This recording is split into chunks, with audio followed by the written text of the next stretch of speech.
jusqu'à 75% de réduction sur vos réservations Airbnb et la plupart du temps, faire baisser le prix d'au moins 20%, c'est ce qu'il est possible de réaliser avec 8 astuces simples et concrètes qui fonctionnent la plupart du temps. Ça fait 8 ans que je voyage et travaille à plein temps en étant digital nomade dans différents pays à travers le monde, surtout en Europe et en Asie du Sud-Est. Et j'ai voyagé et testé du coup plus de 200 logements à travers le monde sur Airbnb, ce qui m'a permis de développer une réelle expertise et de voir ce qui fonctionne. Et je vais essayer de vous résumer mes connaissances sur le sujet dans cette vidéo. Donc à mon sens, c'est intéressant d'optimiser le prix de ces réservations sur Airbnb puisque ça vous permet de bénéficier de logements de meilleure qualité pour le même prix ou de récupérer du budget pour d'autres postes de dépenses et profiter de vos voyages ou vos aventures dans d'autres pays. Première astuce, très simple mais souvent méconnue, elle va être de faire toutes vos réservations en utilisant un site de cashback. Il y a des sites de cashback sur le marché comme Weedillo, eBay Club ou iGraal qui vous permettent d'acheter des cartes cadeaux Airbnb. Donc quand vous achetez une carte cadeau Airbnb sur l'un de ces sites, vous allez recevoir un cashback d'environ 3% du montant dépensé en carte cadeau sur le site. Et ça fonctionne systématiquement pour toutes vos réservations. Donc je vais vous montrer comment ça se passe concrètement sur le site Weedillo. Donc sur le site Weedillo, vous recherchez le marchand Airbnb. Une fois que vous avez trouvé le marchand Airbnb, vous cliquez sur acheter un bon d'achat. Donc vous achetez le nombre de bons d'achat que vous voulez, c'est des bons de 50 € ou 100 € chez Weedillo. Par exemple, si j'en prends 10, ça me coûte 1000 €. Et donc ce qui va se passer, c'est que en payant, Weedillo va me créditer de 10 cartes cadeaux de 100 € Airbnb que je pourrais utiliser sur le site Airbnb. Et je vais recevoir un cashback de 31 € que je pourrais ensuite virer directement sur mon compte bancaire. Donc c'est comme si en fait j'avais dépensé seulement 969 € pour disposer de 1000 € de dépenses sur le site Airbnb. Vous allez ensuite pouvoir coupler la première astuce avec la deuxième astuce qui consiste à utiliser le cashback de votre carte bancaire. Certaines banques, et surtout les banques en ligne, proposent un système de cashback qui est avantageux. L'idée, c'est que pour chaque montant dépensé, la banque va vous reverser sur votre compte un pourcentage du montant dépensé. À ce jour, Trade Republic a un cashback de 1% et Trading 212 un cashback de 1,5% sur toutes vos dépenses. Donc l'idée, c'est d'aller sur un site de cashback comme Weedillo et d'acheter ces cartes cadeaux en payant avec une carte bancaire qui a un système de cashback. Si vous faites ça avec Trading 212, vous allez avoir 1,5% de cashback bancaire, plus 3,1% reversé sur vos comptes Weedillo. Ça fait donc en tout déjà 4,6% de réduction sur toutes vos réservations Airbnb sans avoir fait grand-chose. La troisième astuce va consister à payer dans la devise locale ou la devise qui est la moins chère pour faire le paiement. En effet, Airbnb applique une marge importante sur les opérations de change et si vous ne payez pas dans la bonne devise, vous pouvez vous retrouver à payer plus cher que si vous aviez payé dans la bonne devise. Donc généralement, la devise la plus intéressante, c'est la devise du pays de résidence de l'hôte. Mais ce n'est pas toujours le cas. On peut avoir une différence de prix qui peut aller jusqu'à 5% entre deux devises. Donc par exemple, si vous voyagez en Thaïlande, il peut être intéressant de payer en baht plutôt qu'en euros ou en dollars. Vous aurez souvent un prix proposé qui sera moins intéressant. Alors ça, vous pouvez le faire directement avec le solde de votre carte cadeau, puisque le solde de votre carte cadeau, en fait, va être converti automatiquement au taux de change officiel dans la devise que vous allez payer.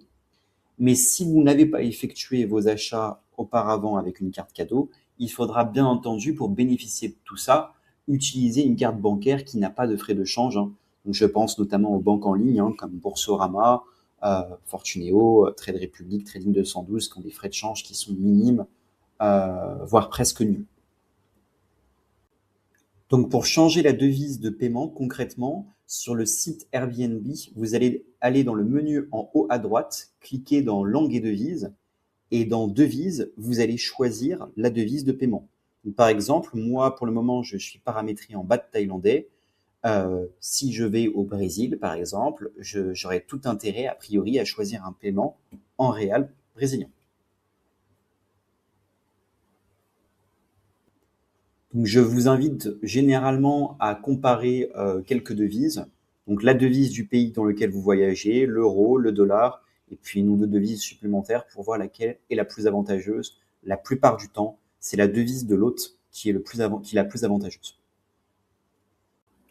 Donc, si vous combinez les trois premières méthodes mentionnées, vous bénéficiez déjà de 7% de réduction sur toutes vos réservations en moyenne. Je vous montre exemple à l'appui ce qui m'est arrivé au Vietnam récemment. J'ai réservé cette maison d'un peu plus de 100 mètres carrés pour 28 jours, donc presque un mois. Le prix affiché était de 780 € si je payais en euros. J'ai changé la devise de paiement. J'ai mis le Viet Dong. Ça a apporté une réduction de 19 € sur le prix, donc plus que 761 €. Ensuite, ces 761 €, je les ai payés indirectement avec une carte cadeau que j'avais achetée sur le site Widilo. Widilo m'a reversé du coup un cashback de 27 € sur cette réservation effectuée. Et comme j'ai fait mon paiement sur le site Widilo avec la carte bancaire Trading 212, Trading 212 m'a aussi reversé 11 €. Donc au final, sur un prix affiché de 780 €, j'ai payé seulement 722 €, soit 58 € d'économie, ce qui n'est quand même pas négligeable. La quatrième astuce pour faire baisser le coût de votre Airbnb, ça va être de réserver sur une longue durée votre Airbnb. C'est pas forcément possible pour tout le monde, mais il faut savoir que si vous réservez pour une semaine, donc 7 jours minimum, vous allez avoir un tarif à la semaine qui est proposé de généralement environ 20% moins cher. Et si vous réservez au mois, c'est-à-dire 28 jours ou plus, vous aurez une réduction souvent qui est autour de 50%, voire des fois un peu plus. Je vais vous montrer concrètement comment faire sur Airbnb pour choisir ces options de séjour longue durée. Donc sur le site Airbnb, indiquez un séjour d'un minimum 7 jours pour avoir une réduction à la semaine et puis 28 jours pour avoir la réduction complète, donc réduction d'un prix considéré comme au mois. L'idéal étant d'être flexible sur vos dates, c'est l'astuce numéro 5. Certains jours en particulier sont moins chers que d'autres. Généralement, les jours de semaine sont moins chers que les jours de week-end. Le vendredi, les prix commencent à monter jusqu'au lundi matin et puis en semaine, surtout au milieu de la semaine, c'est un petit peu moins cher. Les logements en basse saison à certains endroits sont vraiment moins chers, des fois 2-3 fois moins chers qu'en haute saison. Et certains autres qui ne sont pas complets sur un mois donné vont faire en sorte de proposer des prix très avantageux pour combler les trous. Et donc, si vous êtes flexible, vous allez vraiment pouvoir bénéficier de très belles affaires des fois. Alors, quand on est complètement flexible, ce qui est bien, c'est dans l'onglet Quand, de sélectionner flexible. Et du coup, vous pouvez être flexible, vous pouvez indiquer pour une durée d'un week-end, une semaine ou d'un mois, et choisir donc les mois qui vous intéressent. Et ça va vous permettre du coup de faire ressortir les offres spéciales qu'il peut y avoir les plus intéressantes sur une période spécifique avec de la flexibilité. Dans l'onglet dates aussi, quand vous mettez des dates en particulier, par exemple du 6 au 13 juillet, j'ai la possibilité de mettre l'onglet plus ou moins un jour, plus ou moins 2 jours, jusqu'à plus ou moins 14 jours. Et en fait, ça va vous proposer automatiquement le meilleur prix qui respecte cette flexibilité que vous êtes prêt à accepter. Donc l'astuce 4 et l'astuce 5 se cumulent bien ensemble. L'idéal, c'est d'être flexible sur des séjours longs d'une durée d'une semaine ou d'un mois. Ça va vous permettre de faire baisser fortement le prix. Pour illustrer tout ça, je vous propose de voir deux exemples personnels qui m'ont permis d'avoir des très bons prix. Donc, premier logement, ce logement, c'était un logement en Thaïlande, à Sam Roi Yot, une petite ville balnéaire, très très agréable. J'ai réservé du coup cette villa de 65 mètres carrés avec une piscine partagée à 5 minutes à pied de la plage. C'était vraiment magnifique comme endroit. Et j'ai réussi à avoir un très bon prix en utilisant toutes les techniques que je vous ai mentionnées précédemment. Donc ce logement de base, il était proposé à 39 euros la nuit, c'est-à-dire qu'il revenait à 117 euros pour un séjour de 3 nuits, en réservant sans rien optimiser sur Airbnb.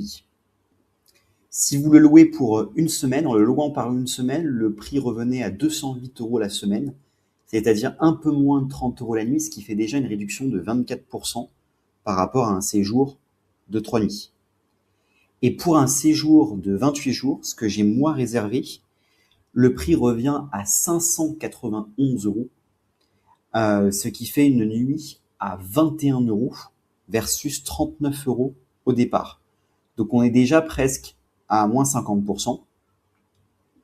Donc ça, c'est en étant flexible sur les dates et en prenant un séjour au mois. Mais en plus de ça, j'ai appliqué les 3 optimisations qu'on a vues au tout début. J'ai payé dans la devise locale, donc en Thai baht au lieu de payer en euros. J'ai payé via des cartes cadeaux achetées sur Wedilo. Et j'ai combiné ça du coup avec le cashback de Wedilo et le cashback de ma carte bancaire.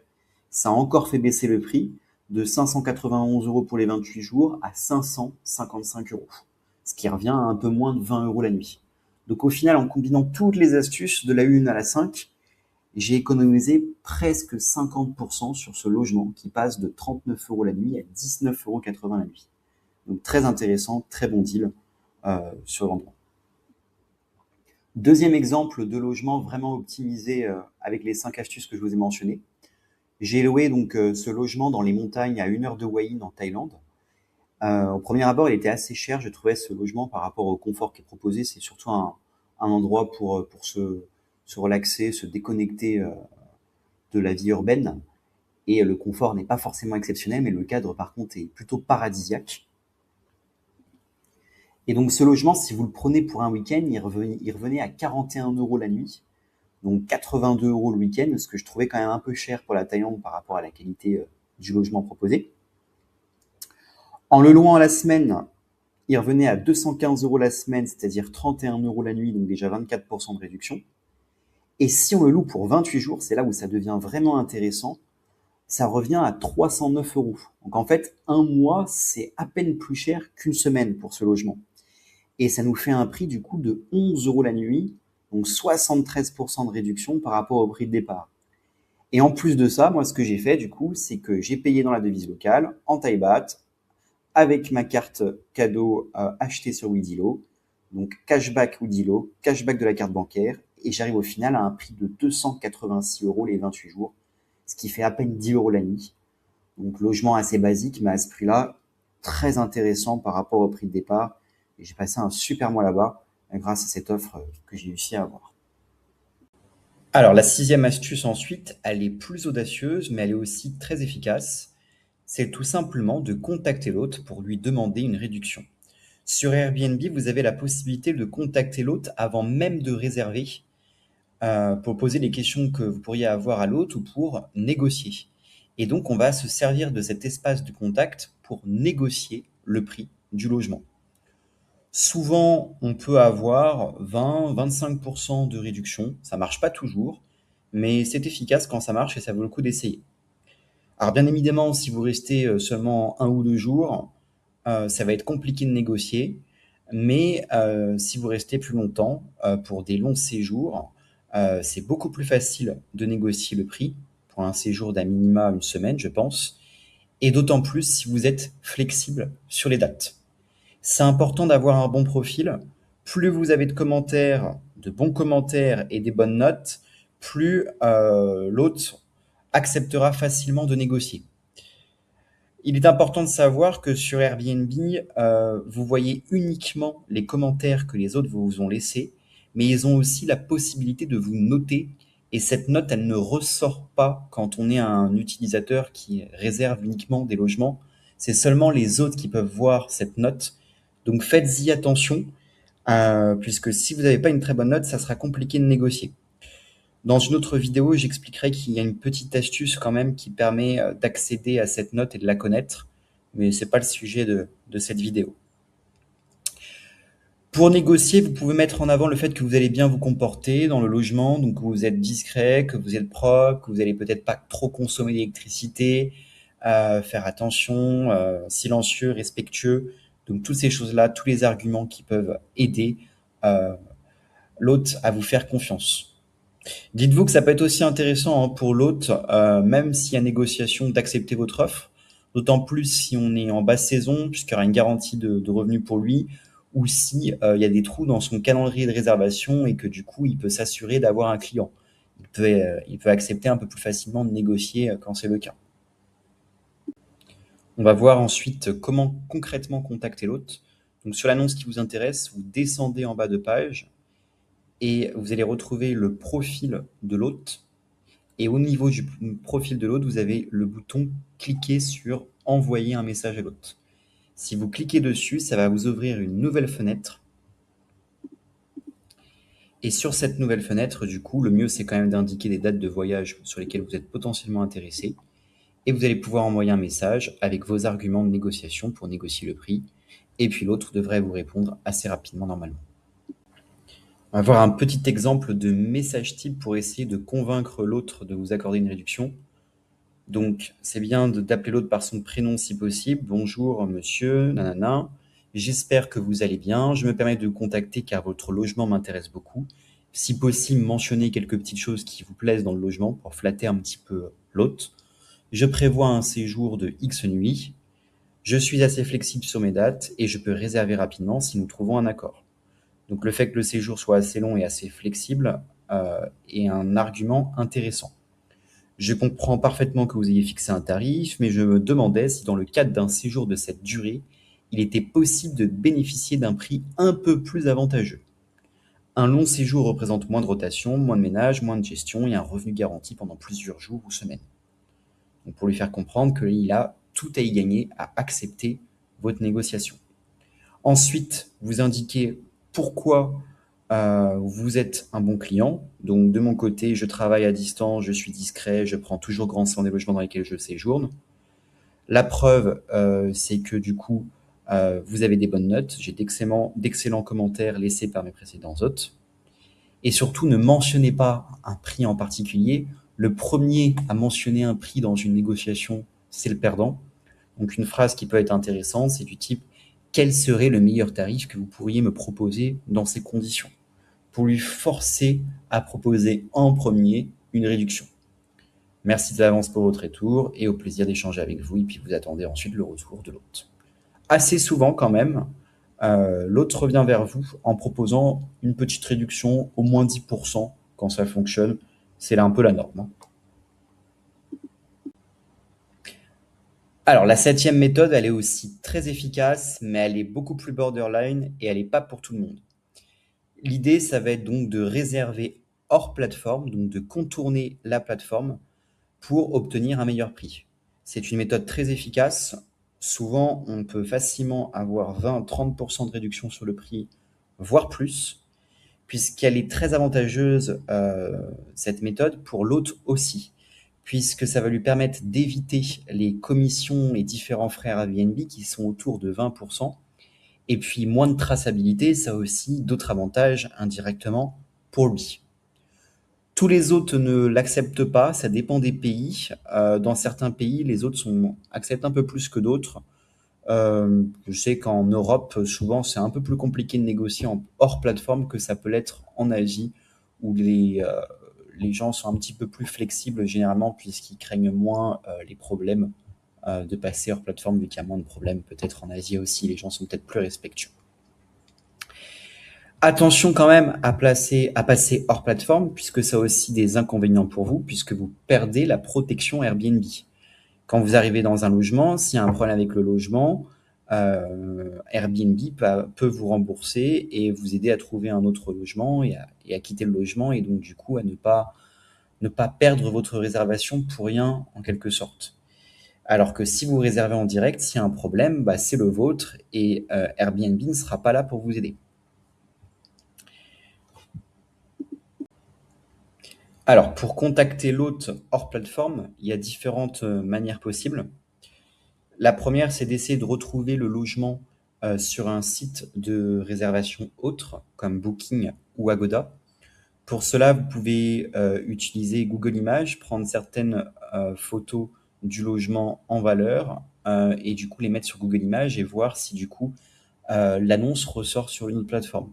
Des fois, dans la description aussi, il y aura certains mots-clés qui ressortent qui permettent d'identifier le logement et des fois même il a un nom et avec ce nom, si vous allez taper sur internet le nom de ce logement, vous pouvez le retrouver assez facilement. Ce que j'utilise aussi des fois, c'est la map d'Airbnb pour essayer de trouver à peu près où est le logement. Et après, je vais regarder sur Google Maps et j'essaye de voir un petit peu si les images matchent avec des choses que je peux voir en vue aérienne ou autre. Et essayer d'identifier un petit peu quel est le logement. Et des fois, le logement, il est référencé sur Google Maps. Et vous pouvez retrouver aussi des fois le logement comme ça. Ce qui fonctionne beaucoup aussi en Asie, un peu moins en Europe, c'est que les logements sont souvent sur Facebook et surtout aux Philippines, je retrouve très facilement souvent le compte de l'hôte sur Facebook.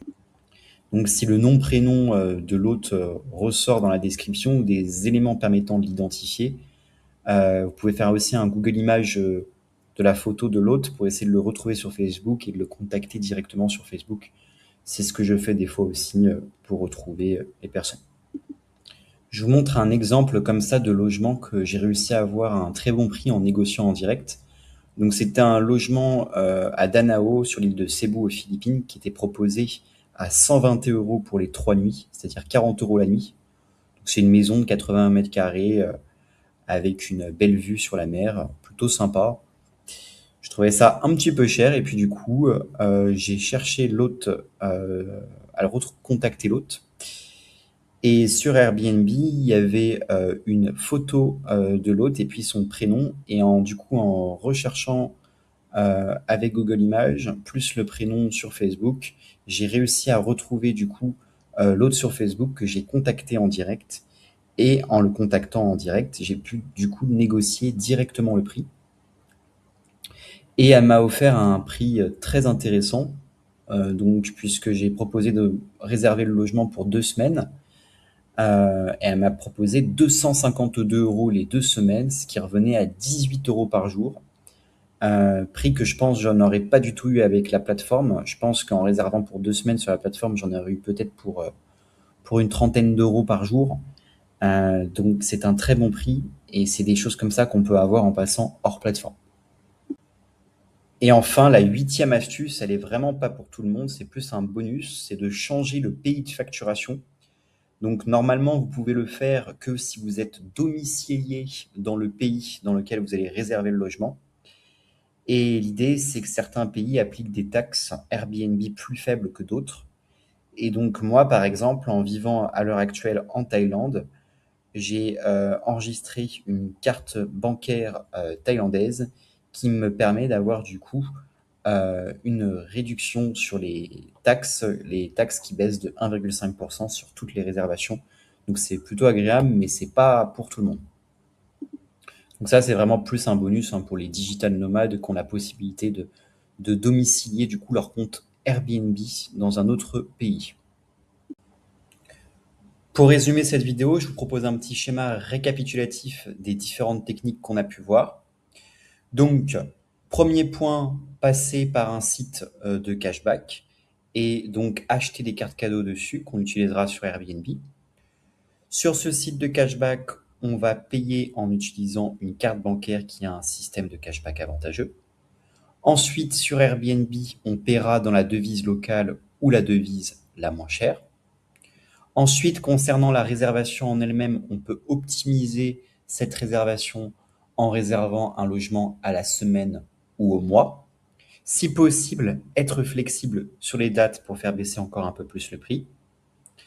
Après avoir fait tout ça, autre possibilité, c'est de négocier en contactant l'hôte en direct pour lui demander une réduction. Et technique plus avancée, qui est de passer hors plateforme en négociant directement avec l'hôte pour un meilleur prix hors plateforme. Et en bonus, si vous en avez la possibilité, changez le pays de facturation pour réduire les taxes Airbnb. Donc ça, c'est les principaux axes sur lesquels vous pouvez travailler pour faire réduire le frais de vos réservations Airbnb. Vous ne pourrez pas forcément appliquer tous ces conseils, mais au moins une partie d'entre eux. Et normalement, vous devrez faire des économies assez conséquentes sur vos réservations si vous appliquez tout ça. N'hésitez pas à indiquer en commentaire si vous avez d'autres techniques ou si vous voulez plus de précision sur certains points qui ont été abordés. Je vous souhaite une bonne journée et mettrai en commentaire les liens vers les différentes plateformes dont j'ai parlé.